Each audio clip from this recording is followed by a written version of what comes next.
कमाने की विधि और व्यय करने का तरीका दोनों समझ में आ जाए। यदि अन्यायपूर्वक धन कमाया है तो उसे भोगते हुए सुख शांति का अनुभव न हो सकेगा। यदि सुख शांति चाहते हैं तो सुख शांति में वही धन समर्थ होता है जिस धन को न्यायपूर्वक कमाया है। महानुभाव, आप कहते हैं जल ही जीवन है, जल ही जीवन है, जीवन जल ही है। नहीं, जल भी जीवन है। जल के माध्यम से जीवन जिया जाता है। बिना जल के व्यक्ति दीर्घ काल तक जी नहीं सकता, किंतु अकेला जल पीते पीते भी कोई जिए यह भी संभव नहीं है। जल नहीं मिले दिन 2 दिन 4 दिन 8 दिन 15 दिन निकाल सकता है, किंतु उससे भी ज़्यादा महत्वपूर्ण है ऑक्सीजन, प्राणवायु। ये भी कहा जा सकता है प्राणवायु जीवन है।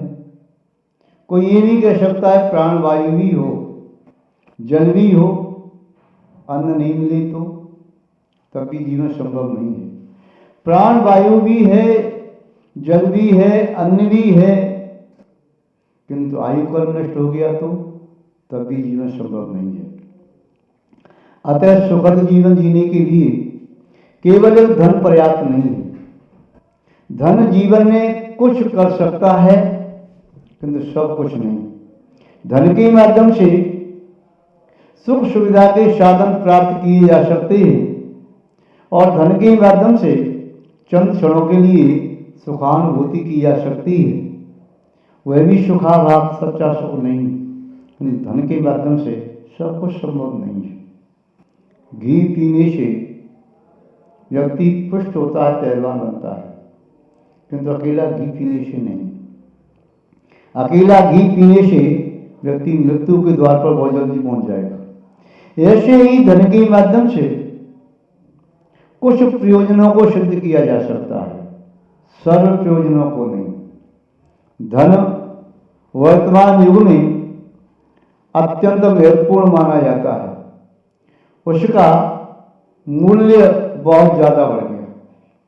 जितनी धन की वैल्यू थी नहीं, उससे ज़्यादा वैल्यू वर्तमान काल में धन की मान ली गई है। वर्तमान पीढ़ी का यह मानना है कि बिना धन के जीवन में कुछ नहीं है। पहले मानना था कि संयुक्त परिवार हो तो सुखी रहेंगे, फिर मानना हुआ छोटा परिवार हो तो सुखी रहेंगे, फिर मानना हुआ जीवन में प्रेम और वात्सल्य नहीं है तो सुख नहीं है। प्रेम और वात्सल्य ही सुख का कारण है। चाहे घर में गरीबी हो किंतु आपस में प्रेम है तो सुख शांति का कारण है। किंतु आज युवाओं में, बालकों में, बालिकाओं में धारणा बैठ गई है कि जब तक धन नहीं है तो जीवन में कुछ नहीं है। धन के पीछे व्यक्ति न्याय मार्ग को छोड़कर के अन्याय मार्ग की ओर बढ़ने लगा। धन प्राप्त करने के लिए व्यक्ति अपनों को छोड़ने लगा। धन प्राप्त करने के लिए व्यक्ति नकली वेश ओढ़ने लगा। धन प्राप्त करने के लिए व्यक्ति क्षमता से ज्यादा दौड़ने लगा। धन प्राप्त करने के लिए व्यक्ति धर्म को छोड़ने लगा और कर्तव्यों को वह छोड़ करके जो अकर्तव्य हैं उनको ग्रहण करने लगा। जो कुल की मान मर्यादा थी, जो भारतीय संस्कृति के रीति रिवाज थे, जो धर्म की निष्ठा और धर्म के कर्तव्य थे, उन सबको एक किनारे करके वह केवल और केवल धन के पीछे दौड़ा जा रहा है। किंतु धन यथेष्ट आय तक किसी को प्राप्त नहीं हुआ। लाभो लोहो बढ़ई। ज्यों ज्यों जीवन में लाभ की वृद्धि होती है त्यों त्यों जीवन में लोभ की वृद्धि होती है और लोभ बढ़ता जाता है। लोभ की अग्नि जब तक जलती रहेगी तब तक व्यक्ति 3 लोक के धन को भी प्राप्त कर ले तब भी सुख शांति प्राप्त नहीं कर सकता। महानुभाव, जिसके पास 10 हैं 100 की कामना करता है, 100 वाला 1000 की करता है, 1000 वाला लाख की करता है, लाख वाला करोड़ की, करोड़ वाला अरब की, अरब वाला खरब की और इससे ज़्यादा भी कामना करता है। वह धन सुख नहीं देता। धन की प्राप्ति ऐसे मांगिए जैसे कोई व्यक्ति खारा पानी पी करके अपनी प्यास नहीं बुझा सकता, कंठ सूखा रहता है, पानी पी करके पेट तो भर जाता है, किंतु बेचैनी झोंकी तो बनी रहती है। वैसे ही धन प्राप्त करके भी जीवन में सुख शांति नहीं मिलती। ये उसकी कल्पना थी कि धन प्राप्त करके सुख मिल जाएगा, किंतु जिनके पास बहुत धन है किंतु शरीर रुग्ण है तो क्या वे सुखी हैं? किसी का मानना था कि धन प्राप्त करके सुख मिलता है, उसके पास धन तो बहुत है किंतु जीवन साथी नहीं है, जीवन साथी है किंतु वंश की वृद्धि करने वाला पुत्र नहीं है, उसके पास अन्य सब कुछ हो किंतु उसके पास अपना कोई नहीं है जिसे अपने धन को दिखा सके, अपनी उपलब्धि को दिखा सके, तो उसका व्यर्थ है। तो ये सिद्धांत बिल्कुल व्यर्थ है, मिथ्या है कि धन जीवन में सब कुछ दे सकता है, नहीं। वे मूर्ख हैं जो धन कमाने के लिए दिन रात लगे हैं, धन कमाने के लिए अपने शरीर की परवाह नहीं करते, अपने रिश्तों की परवाह नहीं करते, अपने बाल बच्चों की परवाह नहीं करते, कुल की मान मर्यादा की परवाह नहीं करते, जो धर्म की परवाह नहीं करते, वे मेरे मूर्ख हैं। उन्होंने सोच रखा है जैसे जहर खा करके मैं अजर अमर हो जाऊंगा, ऐसी ये धारणा, ये भ्रांत धारणा है, मिथ्या धारणा है। ऐसी धन के माध्यम से सुख प्राप्त करने की धारणा ये भी मिथ्या धारणा है। फिर भी जीवन में धन प्राप्ति के लिए आज दौड़ते दिखाई दे रही हैं, सभी का थे। लोग कहते हैं इस युग में पैसे की माया, दया धर्म सब पैसे में ईमान बिके और इज्जत रुकती पैसे में, पैसे में ज्ञानी की मत को भ्रष्ट करे, यहाँ ऐसी ताकत पैसे में, बिन पैसे घर बार कुटुंब के बात न पूछे कोई, विपत में तेरे काम ना आवे कोई। महानुभाव, पैसे की शक्ति ये है कि पैसा है तो घर वाले आपके आगे पीछे घूम रहे हैं, पैसा है तो आपके हजारों मित्र हैं, पैसा है तो आपके अनेक संबंधी रिश्तेदार हैं, पैसा है तो कहते हैं सर्वे गुणा कांचन मां से, आपके पास सभी गुण होंगे। पैसा नहीं है तो दरिद्र का कोई साथ नहीं देता, किंतु पैसे को आप उतना ही बना के रखें जैसे पैर में जूता होता है, जूता पहनने से पैर की सुरक्षा है। पैसे को सिर की पगड़ी नहीं बनाया जा सकता, पैसे को शरीर की चमड़ी नहीं बनाया जा सकता, पैसे को प्राण नहीं बनाया जा सकता, पैसे को आत्मा नहीं बनाया जा सकता, पैसे को प्रेम और मोहब्बत नहीं बनाया जा सकता। पैसा हो न्याय पूर्वक अर्जित हो, अन्याय के द्वारा कमाया गया पैसा नीतिकार कहते हैं समूल नष्ट हो जाता है। अन्यायी उपाधि धन जो होता है 10 साल तक बढ़ता दिखाई देता है और 11वें वर्ष लगते ही समूल नष्ट हो जाता है। महानुभाव, जैसे बिना नींव का मकान, जिसकी नींव नहीं है, वह खड़ा कर दिया आपने, कुछ देर के लिए ठहरा दिखाई दिया किंतु ढह जाता है, धराशायी हो जाता है।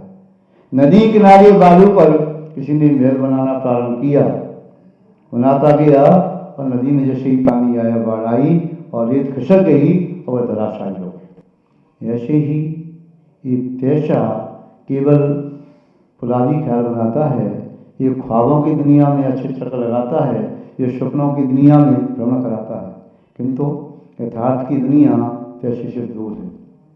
यदि आप पैसा प्राप्त करना चाहते हैं, हर व्यक्ति के मन में की बात चली है, पैसा कमाऊं, पैसा कमाऊं, पैसा कमाऊं।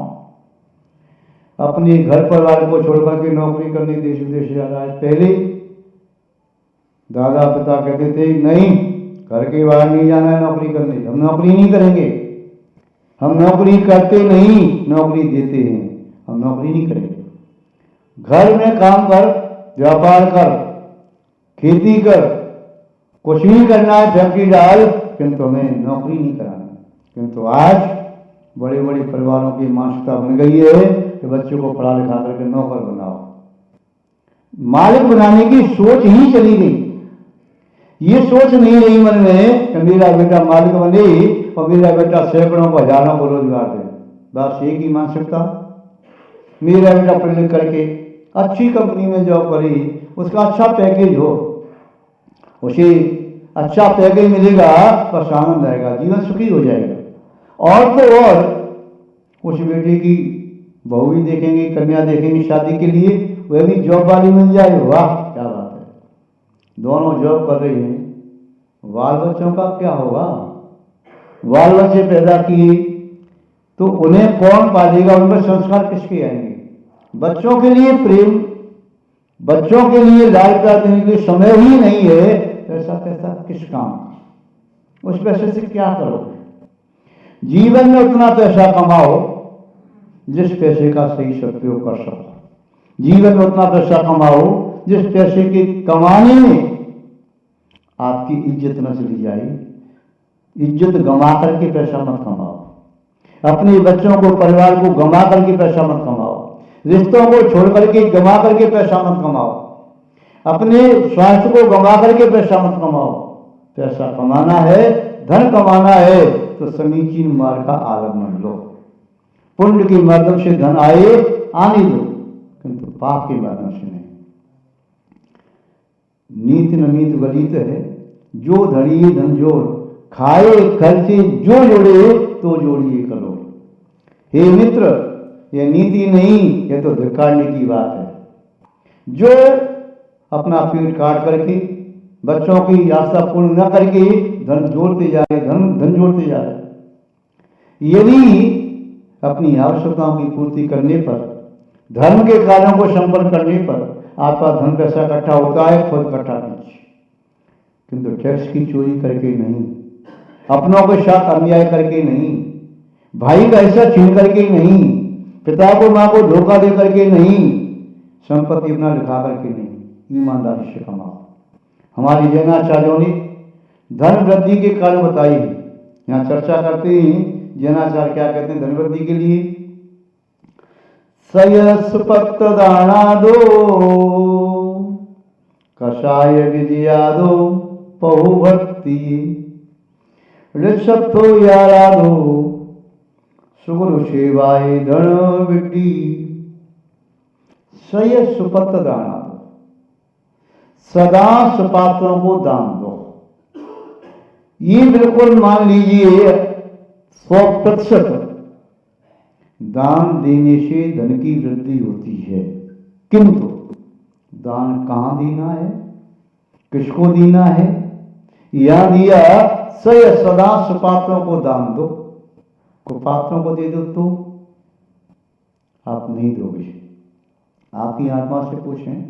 एक व्यक्ति कहता है कि मुझे 1000 रुपये की आवश्यकता है, मैं अच्छी तलवार लेकर के आना चाहता हूं, तो क्या करोगे? तो तुम्हारे परिवार वालों पर समाप्त कर दूंगा। अवश्य दान दोगे? नहीं दोगे ना, कि मुझसे पैसा लेकर के, तलवार लेकर के मेरे परिवार का ही घात करेगा, मैं क्यों दूं?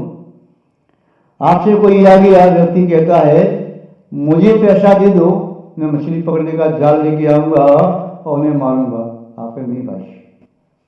यदि कोई व्यक्ति अन्य काम के लिए पैसा मांगता है, जहर के लिए, या कोई कहता पैसा दे दो मैं के घर में आग लगाऊंगा, आप नहीं भाई। जिस समय पैसे का दुरुपयोग हो रहा है उस समय वहां दान पैसा नहीं करोगे, कुपात्रों को नहीं दोगे, अपात्रों को नहीं दोगे।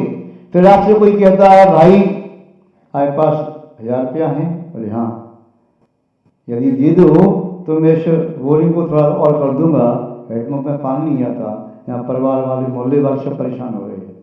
आपने 1000 रुपया दिया और हजारों व्यक्तियों ने आपको दुआएं दी, आपको आनंद आया, उस दुआ से पुण्य का संचय हुआ, पैसा आपके पास आ।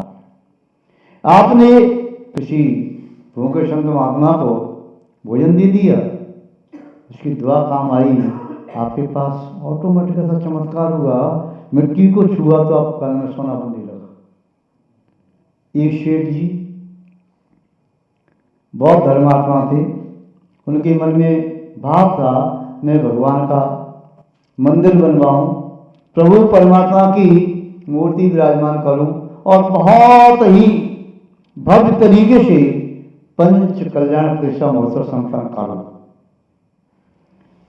सोच रहा था जब पैसा उसके पास था तब इतना व्यस्त था कि समय नहीं था मंदिर बनवाने का, मूर्ति लाने का, प्रतिष्ठा कराने का। पैसे में कमाने में लगा, कमाते जाओ, पुण्य शाश्वत नहीं है, पाप का उदय आया, पैसा सब नष्ट होने लगा।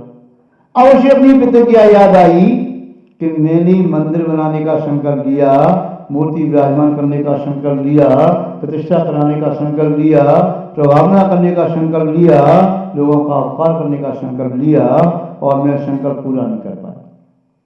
चलो कोई बात नहीं, क्या करूं, मुझे अब प्रतिष्ठा करानी है तो मेरे पास कुछ है नहीं। चलो मैं अपनी ससुराल जाता हूँ, वहां से मैं सहायता मांग करके आता हूँ, उनके पास बहुत धन है, उनसे कह दूंगा भाई मैं आपका पैसा वापस कर दूंगा। और यदि मैं ये कहूंगा भी तभी ससुराल वाले कहेंगे अरे पैसा वापस करने की आवश्यकता है, धर्म के कार्य में लगा रही हो, लगाओ, और मुझे पर्याप्त से भी ज्यादा धन मिल जाएगा, जितना मैं मांगू उससे ज्यादा मिलेगा मुझे। ससुराल गया, पत्नी ने भी कहा हाँ जाओ, मेरे भाई के पास बहुत है, पिताजी के पास बहुत संपत्ति। गया, वहां पहुंचा, दामाद पहले जब आई थी तब तो रथ में बैठ करके आई, 50 गाड़ियां साथ में थी, अब पैदल आ रही हैं, फटे से कपड़े, नंगे पैर। ससुराल पहुंचा, न कोई आग न आलस, न कोई मान न सम्मान, न कोई प्रतिष्ठा न इज्जत। आया, पहुंचा घर में, बैठ गया, हाँ आओ भोजन करो। भोजन में भी जो भिखारी को दिया जाता है ऐसे रूखा सूखा बासी में दे दिया। उसने कुछ नहीं कहा, कोई बात नहीं, मेरे कर्म का उदय है।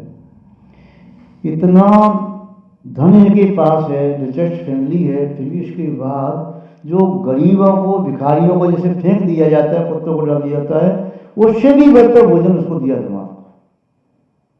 चलो वह शयन कर लिया, उसने निवेदन किया कि मुझे प्रतिष्ठा करानी है, पंच का प्रतिष्ठा करानी है, मैं आपसे सहायता मांगने के लिए आया हूं, मंदिर बनवाना है, मूर्ति बनवानी है।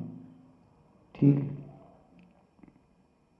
विचार करेंगे, अभी हमारे पास नहीं, कोई बात नहीं। वह मार्ग में आ रहा था, वही मार्ग था, बड़ा उदास हताश था। मार्ग में एक बाग में आया, जब उधर से गया था तो उसी बाग में उसने अपने हाथ से अपना भोजन बनाया था, खिचड़ी बनाई, 4 रोटी बनाई। उसी बाग में भोजन बना के भोजन करने के लिए बैठा था, तभी किन्हीं मुनि महाराज का, किसी ऋषि का, संत का आकाश मार्ग से आगमन हो गया। उसने अपने सीने से उनको आहार दिया और वह गया। जब लौट के आ रहा था तो खाली आता रहा था। वो बगीचे में गया, क्या करूं, पत्नी कहेगी क्या लेकर के आई, तो एक आकाशवाणी हुई कि तू यहाँ से बाग में से जो बेर के पेड़ हैं, पोटली भर के बेर बांध दे।